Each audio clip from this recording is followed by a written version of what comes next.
for merger between AFTRA and SAG. Well, I'll tell you what, stay there. You're really an expert on this. We'll be right back with this breaking news on what's happening with some of the last unions in this country, a counterbalance to the corporate fascist. We'll be right back. Stay with us with Ed Asner. We're on the march. All right, Ed Asner, former head of the Screen Actors Guild, is our guest. And we were talking about the economy, and he was bringing up what we've seen some of in the news, how they're trying to change even the union system out in California, out in Hollywood. And again, I think some unions get out of control. They get politically controlled. They take the dues. They use it to get rid of NAFTA and GATT, which is the opposite of what the unions should want. But I do believe in a counterbalance. You know, we saw the Rockefellers and others and Pinkerton Security riding down people, you know, shooting, folks that tried to unionize in the last 80, 90 years. So people fought for this. And it's certainly done some good. So it's a complex issue with the unions. I believe people also have the right to, quote, work if it's separate from within a system. But there needs to be some balance. And we're definitely out of balance. And the big New World Order globalists, they don't want it.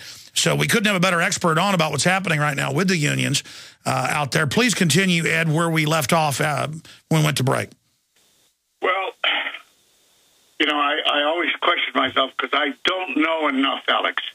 And I constantly found myself on my head trying to say I'm not qualified sufficiently to carry this banner alone.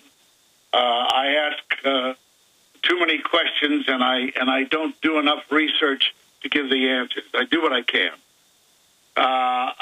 Here in film, we're faced with a huge consortium of power, which will create a merger with the AFTRA, the American Federation of Television and Radio Artists, and the Screen Actors Guild, of which I am a former president. We have worked for 70-some years in creating this strong union. And in the past few years, AFTRA, that used to negotiate with us conjointly for actors' contract in film, has chosen to depart on its own and undercut us. They've done this with the power of the AFL-CIO, who would be happy to see a larger merged union, even though it's a weaker union, because they like numbers. They like the dues coming in from that increased number of actors. But here we have AFTRA, who has negotiated weaker contracts with producers. Producers are gladly accepting. Most shows now are on AFTRA. Formerly, they were all SAG. The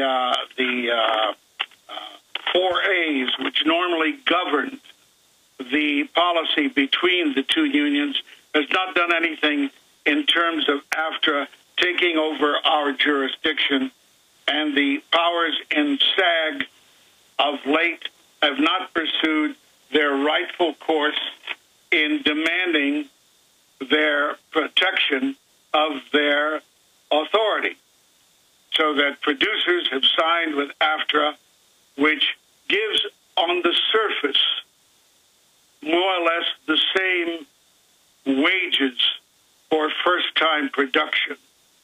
But their contracts are weaker in terms of residuals. Their contracts are weaker in terms of our pension and health.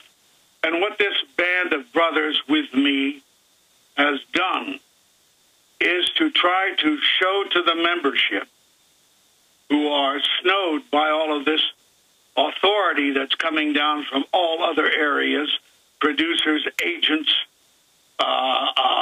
the power of New York, who has never been happy with the power of Hollywood actors, who control 53% of the actors in the business. They have snowed most of the membership out there so that they are not aware that if this merger takes place without a feasibility study of what will happen to their pensions and to their health and welfare plans, that they will suffer, their dues will increase, They'll be in bed with broadcasters who work non-union. And they've created yet another witch's brew, which is symptomatic of our country and which is symptomatic of the weakening of unions in this country.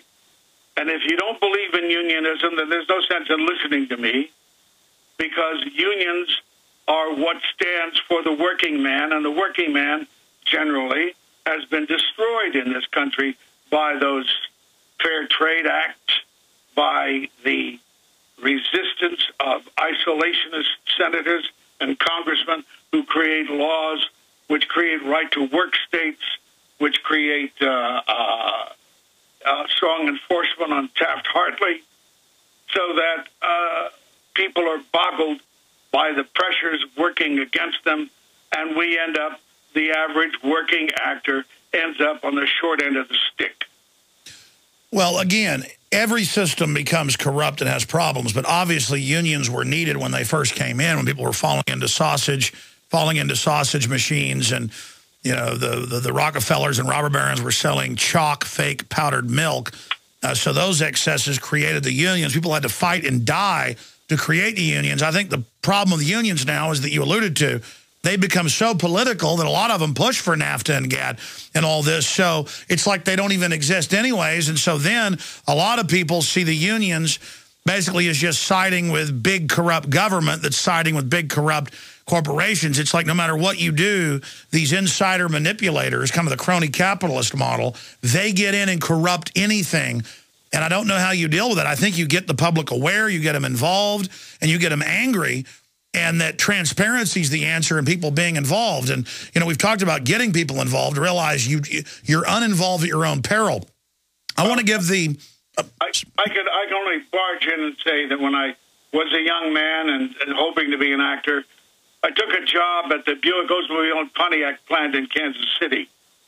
It was really my first exposure, big time, to the real world. That was an open shop plant. And we were working overtime, forced to work overtime, and you were punished if you didn't. And it was a slave ship, is what it turned out to be. So when I finally quit there and went back to Chicago and tried to be more of an actor, and I still had to get jobs, and I said I'd never work in an auto plant again. And finally, seeing my friends working for $1.90 an hour, which was impossible, I went and got a job at the Ford plant there.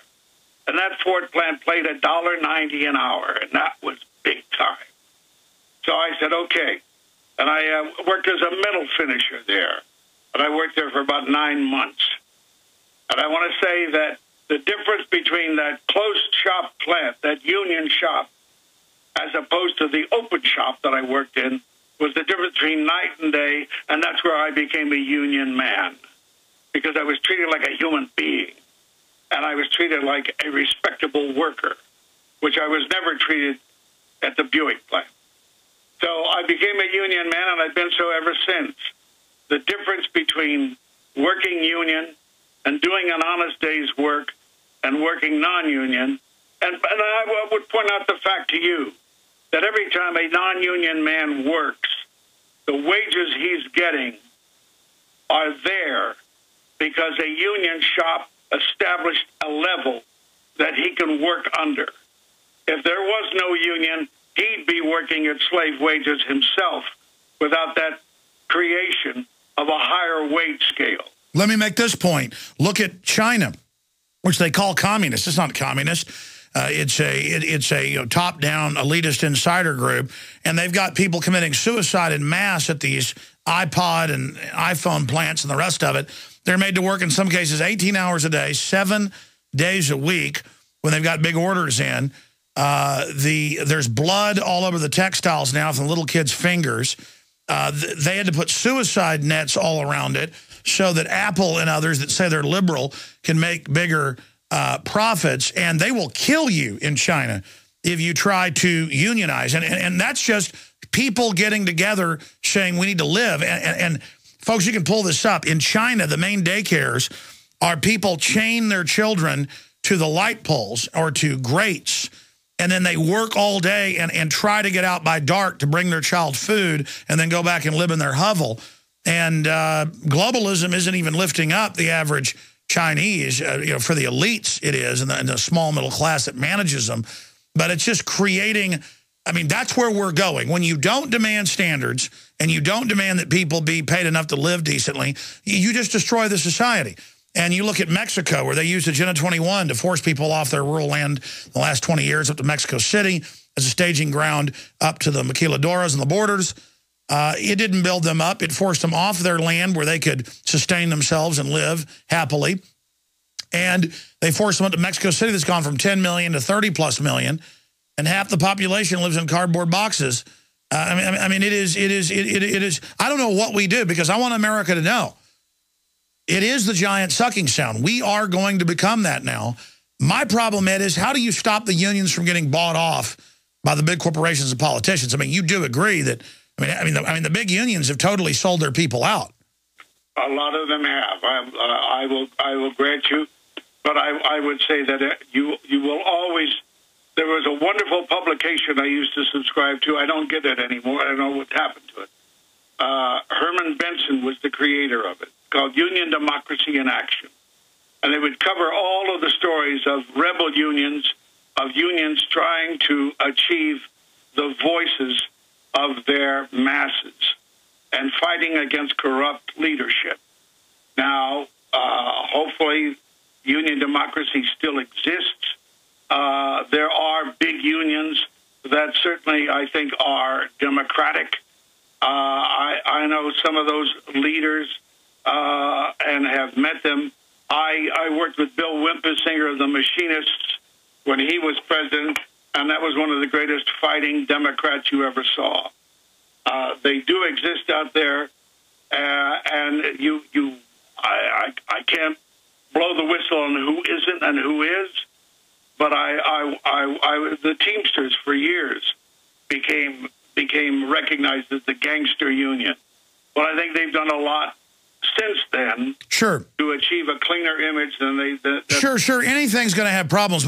My point is that once you have globalism and we have no tariffs, and these other countries have hidden ones built in, it doesn't matter. The unions, all of it's just going to go down the drain because it's an unfair playing field. Once you're competing with China, India, Mexico, where people will chain their kids up and go work 18 hours a day, literally till their fingers bleed, once you're competing against that, I mean, it's competing against slavery.